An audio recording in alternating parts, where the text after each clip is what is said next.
Welcome back to another explainer. Today, we are diving into a truly fascinating spiritual framework. We're going to be looking at a 2011 text written by an author named Xu Feng, which was specifically addressed to a group known as the Chan Yuan Celestials. Now, what makes this text so compelling is how it constructs an entire cosmic roadmap. It's essentially a literal guide to heaven, but it's based almost entirely on one fundamental human action, and that is absolute forgiveness. So we're going to break down the exact mechanics of this worldview and look at how the author connects our incredibly brief human lives to these really expansive, multi-tiered celestial spaces.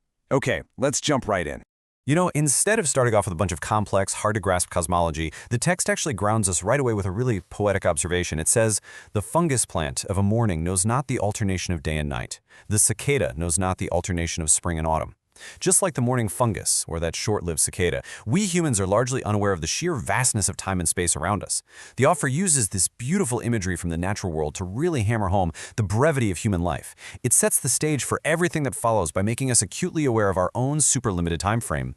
And this brilliant metaphor leads right into the author's next logical point. If our lives are like that of the cicada, well then even a really long life, say 100 years, passes entirely like a fleeting moment. The text argues that because our earthly lives are just incredibly short, we barely have enough time to pursue the things that actually matter, like joy, happiness, and freedom. So the central question the author poses is actually highly pragmatic. If you don't even have enough time to secure your own happiness, why on earth would you waste your precious limited energy on anger? It frames hatred not just as some moral failing, but as a terrible mismanagement of our most valuable resource, which is time. So the crucial question becomes, how do we escape this brief, fleeting earthly cycle? Well, according to the text, it involves following a very specific guide's route map through these structured celestial spaces. We start right here on Earth, then the path moves to a transfer station called the second home. From there, the journey progresses into actual celestial realms. First, the 1,000-year world, then followed by the 10,000-year world, and ultimately reaching the Elysium world. It's this highly organized, step-by-step ascension. You don't just jump from Earth to the highest heaven, you have to follow the map. Let's look at how this actually builds into practical application right here on Earth. To make this cosmic journey possible, the text introduces the concept of the second home, which the author notes is now called the new oasis for life. Now, this isn't some abstract concept.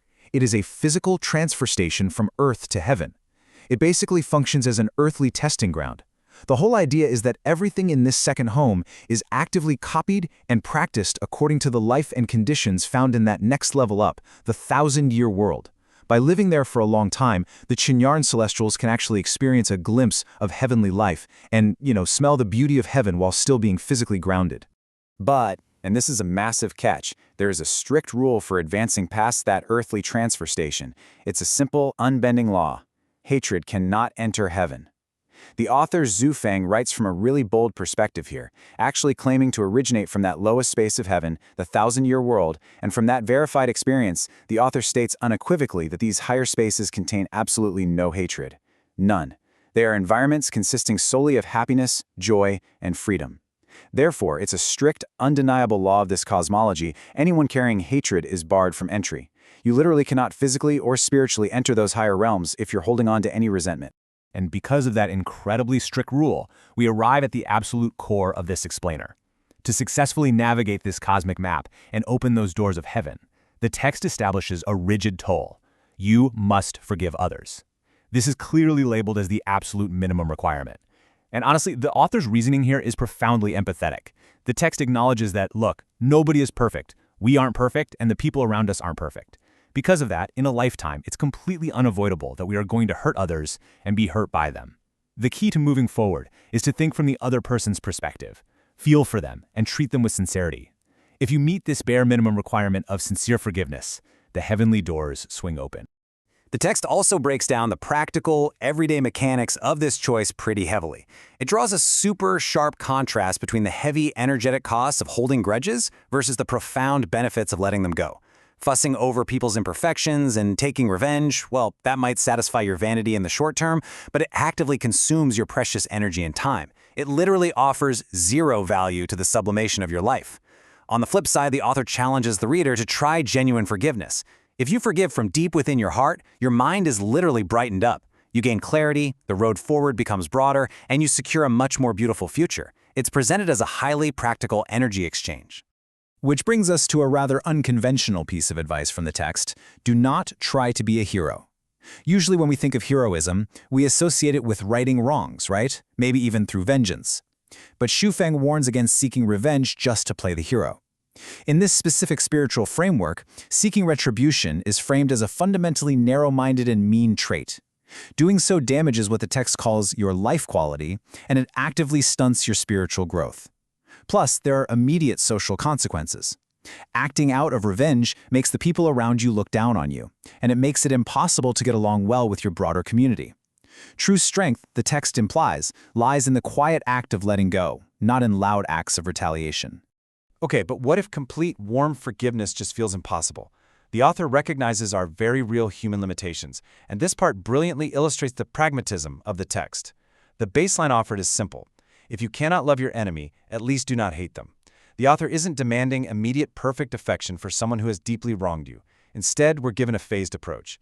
If active love is just an impossible stretch right now, then peaceful coexistence is the mandatory minimum.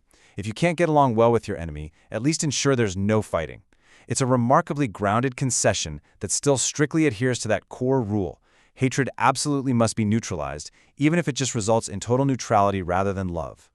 Now, to synthesize and validate this entire framework, the text doesn't just rely on its own internal logic. It explicitly aligns this map to heaven with some major historical and spiritual precedents. The author points out that this mandate of forgiveness is the exact same teaching handed down by Jesus Christ and Buddha Sakyamuni. By connecting this cosmic roadmap and the requirement of forgiveness to these globally recognized figures, alongside the author's own claimed personal experiences and facts, the text positions its philosophy not as some new invention, but as a fundamental, universal truth verified across time, space, and totally different spiritual traditions.